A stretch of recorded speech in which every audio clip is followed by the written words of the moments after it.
everybody. I'm Miss Marlena from the Satellite Beach Library, and I'm Miss Angelina from the Cocoa Beach Library.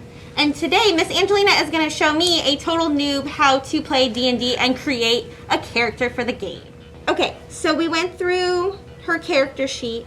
We're talking Zelda is a high elf. Right. She has a noble background. Yes. She's a level 6 cleric, so she can use light and magic. A lot of fire. And gotta burn those undead. Gotta exterminate the undead. okay. Those redeads are scary. We're going after zombies now, and I love it. We're going after zombies. This is zombie apocalypse Zelda. She has weapons that'll match her class. Like she has a mace and a bow. She has armor. Okay. We've gone through and we've picked out how powerful she is. Yes. And that determines her kind of skill set here. Yes. So because she is a highborn cleric, she can use fire, magic. Her light magic determines all of this. She has everything from Firebolt, a very basic spell, and Fireball, a clerical wizard and everyone else's favorite absolute destruction spell that everyone loves. Perfect. Okay, I love it. Okay, so we've got kind of like her skills and everything settled. So walk me through, if I'm playing Zelda, how does the game start with us? What would my first turn look like? Well, your first turn always ends up, do you want to be in a dungeon or do you want to meet your party? Let's start with, like, how do we start this game? You start the game, you have a narration from the DM or GM, and they say, you enter a tavern, the warm lights from the fireplace billow out. There's a various number of characters sitting around drinking their ale. They look at you and then look back down because they've had a long day at work and you're just a no one. What would you understand? And then you approach this group of strange and strong-looking people that have this beautiful armor and are obviously a good group of adventurers that you might want to inquire about, and then you begin to talk to them. It is all based on roleplay and how you interact with the party, and your character relationships build through that. Okay, so when we start the game, the DM's going to kind of set the scene for us. Yeah. And then we're all going to introduce ourselves and meet each other and kind of get a feel for how each of us might interact with each other. Right, and you get a feel for your character and how to play them. Okay, which is very important. All right, so for our first turn in the game, what would I do? Okay, let's say you enter a dungeon. Okay. And the first thing that most DMs will tell you is they say, okay, you enter the dungeon. It is made of stone and moss. It's very ancient. It's a tomb. Roll your perception check. Okay. So what is a perception check? A perception check is to see what is around the room. It is primarily with your wisdom score modifier, unless you have some sort of feature that allows it to be something else. But it's your wisdom score modifier, you roll it, and what you have on your sheet, which would be a +5, what you do is you roll a number, and then you add that +5 to it. Okay, so let me roll, and then we'll figure that out, because she's a cleric.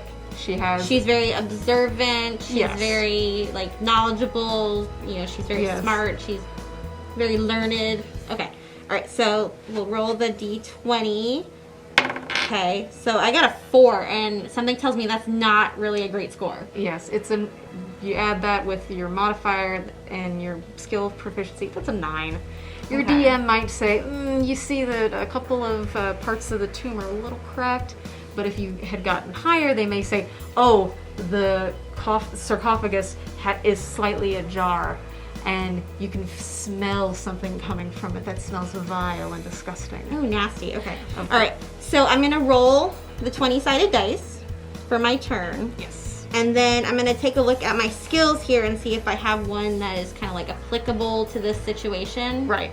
And then I'm going to take the number from that and the number from my skill level, and that'll determine how effective I did in my turn. Indeed. Okay. All right. So how about if I was further down in the game, and I was gonna fight somebody. Okay, so what happens? Let's say that Zelda and her crew go down to the under levels here, and all of a sudden a group of moblins with a couple of redeads pop up. Moblins? You get some of those moblins, those pig-like creatures that often attack Zelda that are goblin adjacent. Okay. And they pop up and Zelda goes, "Oh no!" And the DM looks at you and says, "Roll initiative." And initiative is the turn order because this is a turn-based dungeoneering game. So everybody rolls and their rolls are determined by their dex modifier with how fast they react. Okay, so that's a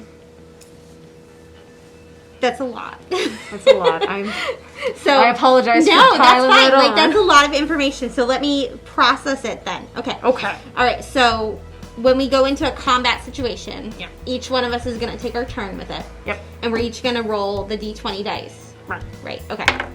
All right. So we're in a combat situation here, and I rolled a 9. Yep. Which is kind of like average. Right. Okay. So then I'm going to go through my skills again. Yep, and you see what your modifier is for your dexterity. Okay. And in this case, it's a 2.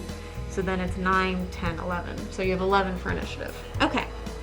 All right. So, and when you say initiative, that's just the The turn order. Just How the fast turn you order. reacted. Okay. All right. So just how responsive I am to the situation, whether or not I wasn't paying attention and the thing kills me or whatever. Right.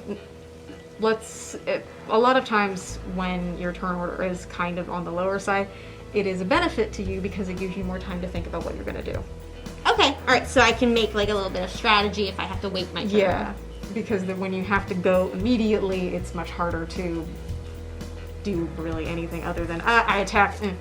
Okay. So if you were to play first and you roll yours and you had an 11 and you have to cast the first shot in the fight or whatever, then you might have to do something really fast and it may not be as effective. Yeah, you might have to just react impulsively and just get something out there, see if you can damage, see if they have any resistances, things like that. Okay, so then I could come in and I could roll it and I got a 17 and I could come and use my magic, I can go through my skills and use one of my magics. Right. Because I'm really good at magic and just finish the person off. Right. You can you roll that 17, you add whatever you are using, let's say you're using your bow, so that's 17 plus 5.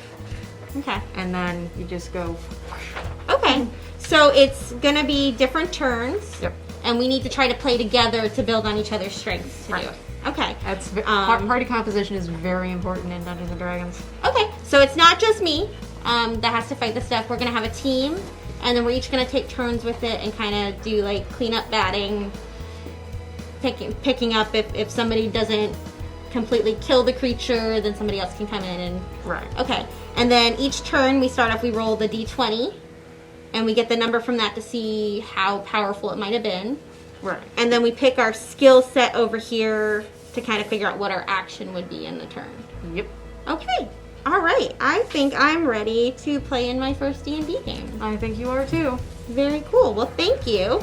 And if you would like to learn more about Dungeons & Dragons, we do have lots of materials in the library system. And we also have these great videos.